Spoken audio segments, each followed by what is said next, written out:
Beginilah yang dilakukan salah satu SPBU di Jalan Lintas Timur Sumatera Kayu Agung Oki.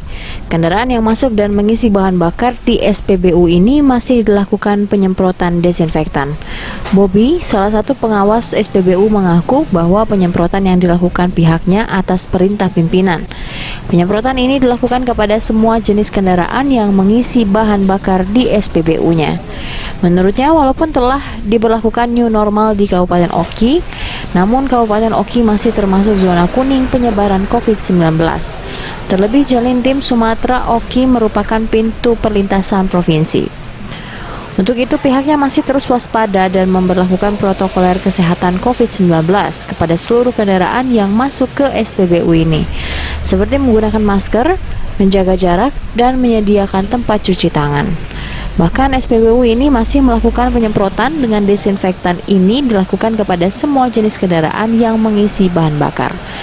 Corona tetap menyebar luas. SPBU kami 2430169 telah melakukan penyemprotan 2 kali dalam seminggu.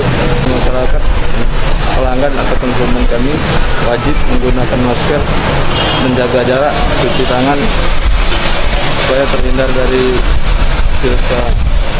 Ahmad Romawi, PAL TV.